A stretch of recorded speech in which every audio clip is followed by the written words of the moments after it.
వెంట్రుక రాసి city life తో మసి నగరవాసంలో కేశాలకెన్ని కష్టాలో. పూర్తి వివరాలకు చదవండి రేపటి సాక్షి హైదరాబాద్ ఎడిషన్. ఆంధ్రప్రదేశ్ శాసనసభలో కూటమి పార్టీలన్నీ కలిసి శాసనసభ స్థాయిని దిగజార్చే విధంగా మాట్లాడేటటువంటి ప్రయత్నం చేశారు. ఇవాళ శాసనసభలో వారు ఉపయోగించిన భాష కానీ,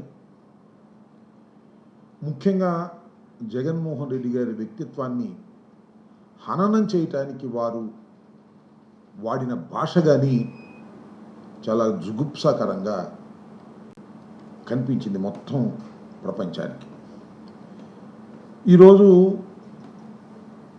రఘురామకృష్ణరాజు గారు ఆయన ఉపసభాపతిగా ఎన్నుకున్న సందర్భాన్ని పురస్కరించుకొని వారిని ఉపసభాపతి స్థానంలో కూర్చోబెట్టిన తర్వాత సహజంగా సాంప్రదాయం ప్రకారం వారి గురించి కాస్త మంచి మాటలు చెప్పేటటువంటి ప్రయత్నం ఏ శాసనసభలో అయినా జరుగుతుంది.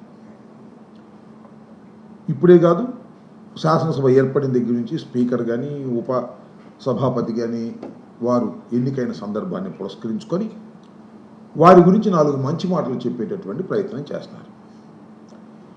వారి గురించి మంచి మాటలు చెప్పేటటువంటి కార్యక్రమం కన్నా, సభను సజావుగా నిర్వహించమని వారికి ఇచ్చే సలహాల కన్నా ఇదే సందు కదా అని చెప్పేసి, అదే చంద్రబాబు నాయుడు గారు చెప్తూ ఉంటారు కదా, ప్రతి సంక్షోభాన్ని ఒక ఆసరాగానో ఒక అవకాశంగానో ఉపయోగించుకోవాలనేటువంటి పద్ధతుల్లో ఇవాళ రఘురామకృష్ణరాజు గారికి ఉపసభాపతి ఇచ్చినటువంటి సందర్భాన్ని జగన్మోహన్ రెడ్డి గారిని దూషించడానికి, జగన్మోహన్ రెడ్డి గారి వ్యక్తిత్వాన్ని హననం చేయటానికి చాలా కష్టపడి మాట్లాడినటువంటి సందర్భం ఇవాళ నేను గుర్తు చేస్తున్నా. ఒకసారి వెనక్కు వెళ్ళాలి. రఘురామకృష్ణరాజు గారిని అరెస్ట్ చేశారని, అరెస్ట్ చేసి ఆయన మీద దేశద్రోహం కేసు పెట్టారని, వారిని తీసుకొచ్చి కస్టడీలో టార్చర్ చేశారని, హింసించారని చంద్రబాబు నాయుడు గారు చెబుతుంటే నాకు చాలా ఆశ్చర్యం వేసింది. నిజంగా ఆయన కాగితం పుచ్చుకుని అంతా ఆయన చూసినట్టే ఒక పచ్చి అబద్ధాన్ని చాలా నిజంలాగా మాట్లాడేటువంటి ప్రయత్నం, అద్భుతమైన నటన, ఒక సినిమా కథను చెప్పినట్టుగా చంద్రబాబు నాయుడు గారు చెప్తున్నారు. నేను శాసనసభలో జరిగిన తర్వాత ఈ ప్రెస్ నోట్కి ముందు దాన్ని చూశా. పవన్ కళ్యాణ్ గారు నిజంగా సినిమా హీరో నటుడు అనుకుంటాం, కానీ పవన్ కళ్యాణ్ గారు ఏం చాలరు. చంద్రబాబు నాయుడు గారు ఆయన నటనకు కానీ, ఆయన జరిగినటువంటి ఆ తీరుని ఎక్స్ప్లెయిన్ చేసే విధానం ఆయనే కళ్ళారా చూసినట్టుగా మన త్రిబుల్ ఆర్ గారిని, రఘురామకృష్ణరాజు గారిని ఏ విధంగా చిత్రహింసలు చేశారు, ఏ విధంగా వారి మీద ఎక్కి తొక్కేటటువంటి ప్రయత్నం చేశారు, ఇవన్నీ చెప్పుకుంటూ వచ్చారు. ఇవన్నీ పచ్చి అబద్ధాలని, అలాంటి కస్టోడియల్ టార్చర్ జరగలేదని నేను చెప్తున్న మాట కాదు, ఆ రోజు ప్రభుత్వం చెప్పిన మాట కాదు, ఆ రోజు పోలీసులు చెప్పిన మాట కాదు. సుప్రీంకోర్టు, సాక్షాత్తు సుప్రీంకోర్టుకు వెళ్ళి రఘురామకృష్ణరాజు గారు నా మీద టార్చర్ జరిగింది అంటే నో, మేము దాన్ని నమ్మటం లేదని పక్కన పెట్టేశారు. దాన్ని మళ్ళీ తొవ్వి తీసేటటువంటి కార్యక్రమం చేసి ఒక ఎఫ్ఐఆర్ ఇచ్చారు. ఆ ఎఫ్ఐఆర్ రిజిస్టర్ చేశారు. జగన్మోహన్ రెడ్డి గారిని దానిలో ముద్దాయిగా పెట్టారు. దానిలో విజయపాల్ అని ఒక ఆయన ఎడిషనల్ ఎస్పీని ఎవరినో పెడితే ఆయన సుప్రీంకోర్టుకు వెళ్ళాడు, బెయిల్ తెచ్చుకున్నాడు. అది దీనిలో ఏముందని కూడా సుప్రీంకోర్టు చెప్పింది. అలాంటి కేసును మళ్ళీ ఇవాళ తీసుకొచ్చి శాసనసభ సాక్షిగా ఒక కథ అల్లి జగన్మోహన్ రెడ్డి గారిని దూషించే కార్యక్రమం చేయటం నాకు చాలా విచిత్రం వేసింది. చాలా నీచమైనటువంటి కార్యక్రమంలాగా కూడా కనిపించింది. అలాగే పవన్ కళ్యాణ్ గారు, చంద్రబాబు నాయుడు గారు వీళ్ళందరూ కలిసి జగన్మోహన్ రెడ్డి గారి గురించి మాట్లాడేటటువంటి మాటలు మాట్లాడుతూ నేను అడుగుతా ఉన్నా. జగన్మోహన్ రెడ్డి గారు నేను చెప్పారు, సుమారుగా 1:40 ఆయన ప్రెస్ మీట్ పెట్టి చెప్పాడు, మీరిచ్చినటువంటి ప్రతి వాగ్దానాన్ని మీరు అమలు చేయలేకపోతున్నారు.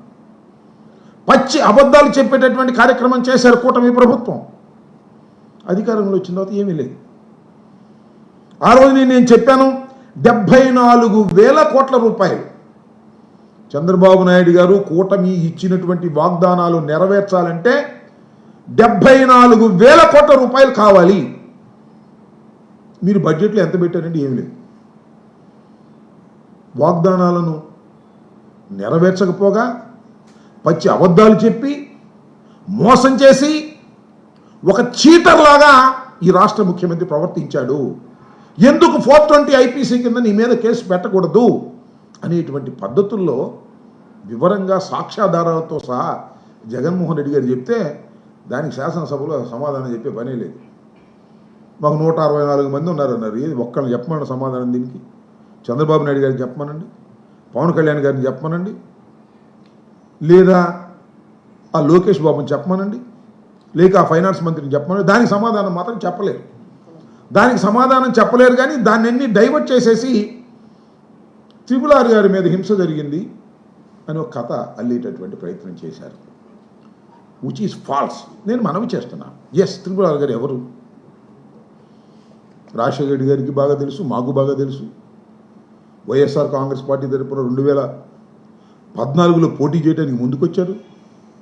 2019లో పోటీ చేశారు, గెలుపొందారు. మా పార్టీకి ఎంపీగా ఉన్నారు. మా పార్టీగా ఎంపీగా గెలిచిన తరువాత ఏం చేశాడు ఆయన? చంద్రబాబు నాయుడు గారి హ్యాండ్లు పపెట్ లాగా ప్రవర్తన చేశాడు. చంద్రబాబు నాయుడు గారి డైరెక్షను, చంద్రబాబు నాయుడు గారి డైలాగులు, రచ్చబండి అనేటువంటి ఒక కార్యక్రమాన్ని పెట్టి ఇష్టం వచ్చినట్టుగా జగన్మోహన్ రెడ్డి గారిని, ఈ ప్రభుత్వాన్ని ఇష్టం వచ్చినట్టుగా మాట్లాడారు. ఒకసారి కాదు, 2 సార్లు కాదు, 3 సార్లు కాదు. ఒక ఛానల్ తీసేసుకున్నట్టుగా రచ్చబండ పెట్టి రోజు ఎల్లో మీడియాలో 1 గంట సేపు జగన్మోహన్ రెడ్డి గారిని దూషించడమే పనిగా పెట్టుకున్నారు. మోస్ట్ అన్పార్లమెంటరీ లాంగ్వేజ్ అంతా ఉపయోగించారు, రెచ్చగొట్టారు, రాష్ట్రంలో తగాదాలు పెట్టడానికి ప్రయత్నం చేశారు. ఒకసారి వెళ్ళి చూసుకోమని మనవి చేస్తున్న ప్రజలందరినీ కూడా. ఎక్కడైతే ఒకసారి వెనక్కి వెళ్ళి యూట్యూబ్ చూస్తే మీకు అర్థమైద్ది. మా పార్టీ అని చెప్తాడు, మా పార్టీ జగన్మోహన్ రెడ్డి అని చాలా అగ్లీగా మాట్లాడినటువంటి సందర్భాలు. ఈ అగ్లీగా మాట్లాడడానికి కారణం ఎవరు? చంద్రబాబు నాయుడు గారు. ఇందాక అంటున్నాడు ఆయన, ముఖ్యమంత్రి గారు అంటే, ప్రస్తుతం ఉన్న ముఖ్యమంత్రి గారు చాలా సంస్కారవంతుడంట, చెత్త భాషను ప్రోత్సహించడంట, వ్యక్తుల్ని గౌరవిస్తాడంట, అసెంబ్లీకి రావాలంట. నువ్వు మాట్లాడిన చెత్త భాష, నువ్వు మాట్లాడిన అగ్లీ భాషని, నువ్వు మాట్లాడినటువంటి అన్పార్లమెంటరీ విధానాన్ని రచ్చబండలో సమర్థించింది ఎవరు? మా పార్టీ. నువ్వు మా పార్టీ ఉండి మా కండువా వేసుకొని మమ్మల్ని తిట్టి రెచ్చగొట్టి అనేకమైన, ఇవాళ మనం చెప్తున్నాం కదా, సోషల్ మీడియాలో పోస్టులు పెడుతున్నారు, మాట్లాడుతున్నారు, రోజు మీరు అరెస్ట్ చేస్తున్నారే, అంతకన్నా ఫిల్దీ లాంగ్వేజ్ రఘురామకృష్ణరాజు గారు వాడారు. నేను ఈ సందర్భంగా చెప్తాను, రఘురామకృష్ణరాజు గారిని నేను వ్యక్తిగతంగా అనను. కానీ మొన్న అసెంబ్లీ ఎన్నికల్లో రఘురామకృష్ణరాజు గారికి ఒకనొక సందర్భంలో టికెట్ లేదనుకున్నారు. మీకు గుర్తుండే ఉంటుందిగా. చంద్రబాబు నాయుడు గారు టికెట్ ఇవ్వడం అనుకున్నారు. ఇవ్వడం అనుకున్నప్పుడు ఏం మాట్లాడాడే రఘురామకృష్ణరాజు గారు చంద్రబాబు నాయుడు గారి గురించి? ఏం మాట్లాడాడో గుర్తుందా మీకు? ప్రజలకు గుర్తుందా? చంద్రబాబు గుర్తుందా? పవన్ కళ్యాణ్ గారికి గుర్తుందా? ఏం మాట్లాడు? నాకే టికెట్ ఇవ్వలేనివాడు ఇంకా రాష్ట్రాన్ని ఏం పరిపాలిస్తాడు? నాకే టికెట్ ఇవ్వలేనివాడు ఇంకా రాష్ట్రానికి ఏం చేస్తాడు అనేటువంటి మాట మాట్లాడుతూ, రాబోయే కాలంలో మీ సంగతి తెలుస్తాను అని. మీ సంగతి తెలుసుకుంటే అర్థం ఏంటి? నేను ఎంపీగా వైఎస్ఆర్ కాంగ్రెస్ పార్టీలో ఉన్నా నా చేత నువ్వే మాట్లాడించావు, ఇవన్నీ బయట తీస్తాను అనేటువంటి మాట మాట్లాడిన మాట వాస్తవమా కదా చెప్పని అడుగుతా ఉన్నా.